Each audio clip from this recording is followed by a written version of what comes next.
Season's greeting. I may be about to get on your nerves. I mean, I got on my own a little in the process of trying to complete this project. Add filming to that mix, and the whole thing felt a little chaotic. A while back, I had an idea to create a special gift. I have a little niece who's a fan and big supporter of my work. She's also a fan of a very popular character, highlight, whose image I will not be sharing here to avoid a copyright claim. In this video, I'm sharing how I created a paper mache Peppa Piggy bank. Here are the supplies that I used in this project. You can pause the video to have a better look or check the description for a complete list. As for tools, this is a list of the tools that I use, but be sure to watch the video in its entirety because I'll be sharing alternatives throughout just in case you don't have some. So the first thing I made was Peppa's tail. Weird. A, because it's an easy win, and B, well, it's cute. Also, as an artist and a general human, I've learned over the years that breaking down projects into bite-sized tasks and tackling the easiest ones first gets the project off to a great start. Years ago, I picked up the basics of knitting, including how to make an I-cord. If you're interested in learning more about that, I'll be sure to include information in the description. To make that cute curly tail, I knitted a tiny tube in pink acrylic yarn. Then I wrapped it around a wood skewer and soaked it thoroughly with just plain old water. A great alternative would be just to use very thick yarn and wrap it around the skewer the same way I'm wrapping my little hand knit tube. I popped it into a 200-degree oven for about 20 minutes or until the yarn was completely dry. The main portion of the sculpture would need to be a hollow form suitable for holding coins. To create the form, I combined non-hardening clay with recycled aluminum foil. The beauty of non-hardening clay is that it can be used and reused for different projects, like so. So I gathered a bunch of used aluminum foil that I had washed and saved for different sculpting projects. I want to reiterate, as I do in most of my videos, that the techniques that I'm sharing here are not intended just for this project. I would love for you to recreate this project, but my intention is beyond that. I hope to inspire you to employ these techniques in projects beyond, bigger and greater than this. Do something crazy. Use your imagination. So I started out by sculpting the foil into a rough, simple shape. The reason I use the foil is to save myself having to sculpt an entire form from non-hardening clay, which, as you can see, takes time, even with the warmth of my hands, to soften up enough for me to sculpt. So we're saving time and weight and just effort with using the foil inside of the non-hardening clay.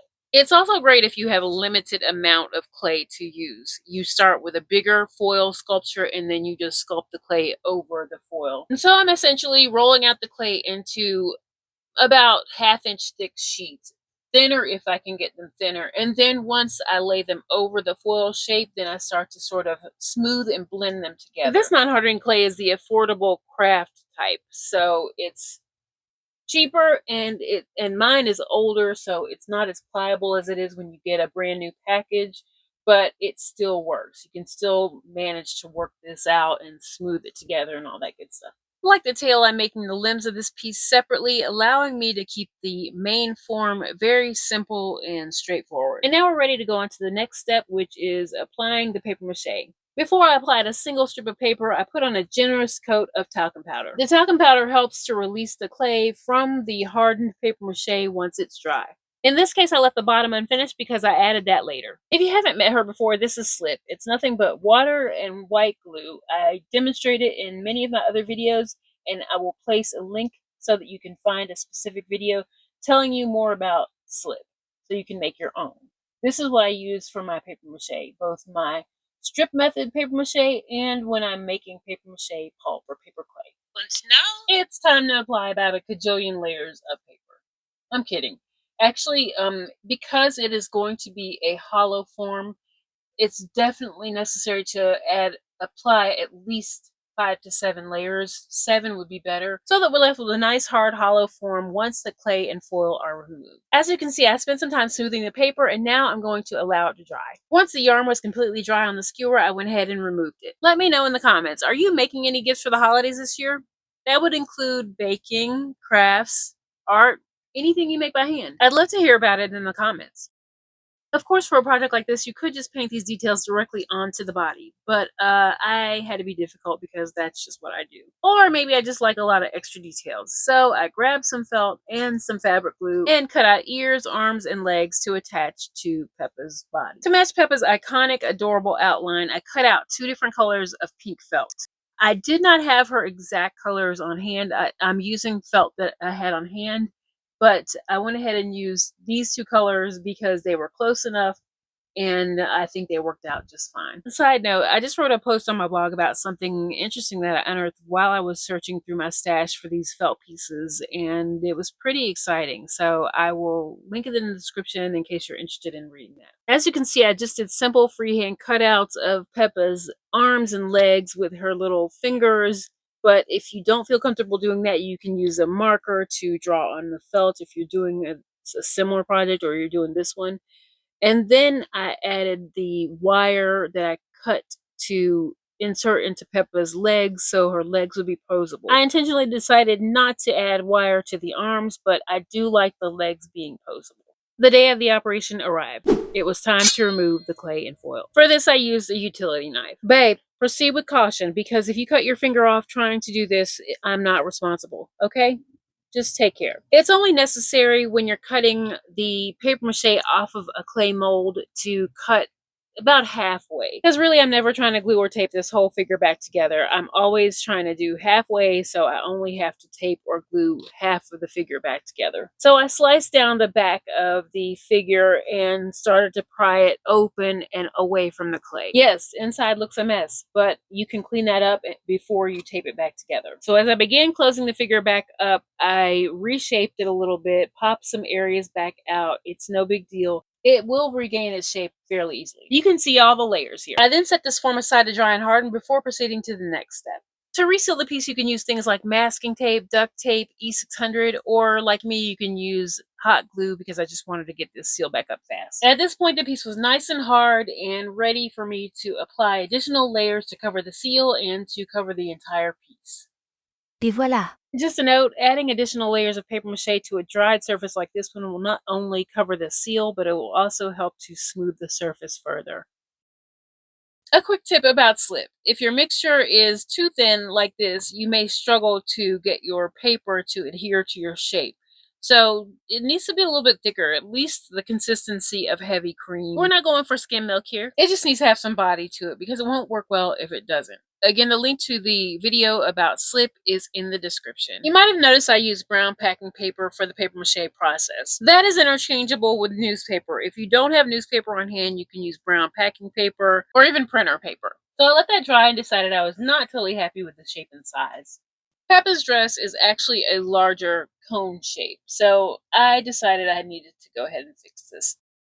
I added quick mass by bunching up paper that I dampened with the slip mixture and quickly adding it to the figure to build up the shape and amend the shape that I had previously.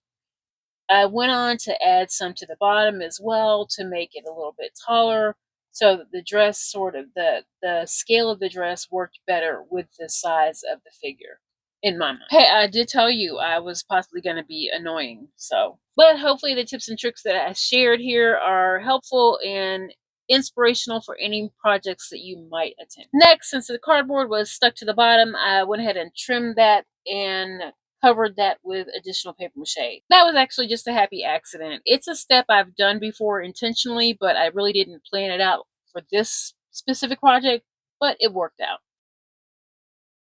Once that was dry, I took the figure to my sanding booth where I smoothed the entire shape to prepare it for painting. If you haven't seen any of my previous videos, this is a sanding box that I built for my own use, and you can find information on it in my description. If you do not have a sanding box and you don't have time to make one, you can always just sand by hand using sandpaper. I thought this day would never come, but here we are. I finally added paint. The catch, and there is one, is that this is the phase where I apply a layer of paint so I can get a good look at the shape and determine whether it needs adjustments. And it needed adjustments because that snout did not look anything like her mama's, so we had to fix it. I poked around my studio looking for a shape, as you do, that would build the size snout that Peppa needed to look like herself.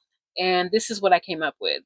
I found this little empty plastic cup and I cut a crescent out of it because I wanted to emulate Peppa's sort of two-dimensional appearance. Just go with me on this. She doesn't look like a three-dimensional character, and I kind of like that about her. I didn't want her to look like, a three-dimensional character in What the heck? Okay, I think you know what I mean. With their colors well underway, I cut and sanded the coin slot with a metal file, but you could use a nail file if you do not have a metal file. It just might take a little longer. Just being honest. If you're enjoying this video even just a little bit, please take a moment to tap the like button and subscribe to my channel. It helps me out immensely. Finally, I mixed up the second color of Peppa's dress and applied that to my sculpture. And in an ironic turn of events, the cork that I'm about to use to plug the bottom of this spank is from a bottle broken by the little person who is going to be the final recipient of this sculpture. So I guess it wasn't a total loss. Ah, the life of an auntie. My approach to painting details in this type of project is to paint the entire surface, the outline colors, and then go back and fill in the details. Not vice versa like I used to struggle with when I was a beginner. Next, it was time for yet another surgery. Cool, Mommy! This is one of my assorted stabby tools in the studio. It's called an awl. I will do my best to add all the tools and supplies mentioned in this video to my Amazon storefront, which you can find a link to in the description. To attach the arms, legs, and ears to this figure, I used a super glue cement, but you could use a fabric tack, you could use regular super glue, you could even use E6000. You could, whatever glue you have on hand or you prefer should work just fine. These pieces are intentionally longer than they need to be so that there's enough excess for me to shove them into the figure.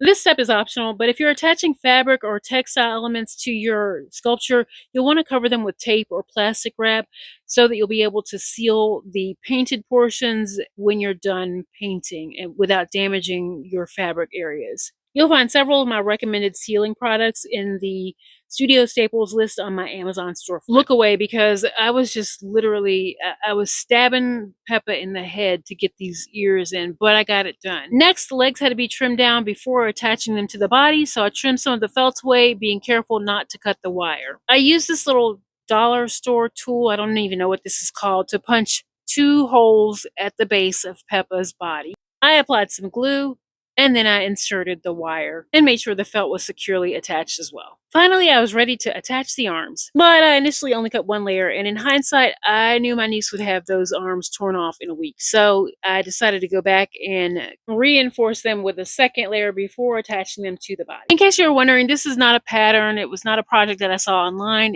It came from my own mind. It was inspired by my niece who loves Peppa Pig. There's another way my little niece inspires me. I've been an artist my entire life, and I'm a recovering perfectionist. Sometimes she'll see me struggling with something, trying to do it over just to get it just right. And this is what she tells me. Things don't have to be perfect. You mess up anytime, it's okay. It's okay to try again. With that, I'll leave you. It's time to wrap this up so it can go under the Christmas tree. Psst, thanks for watching.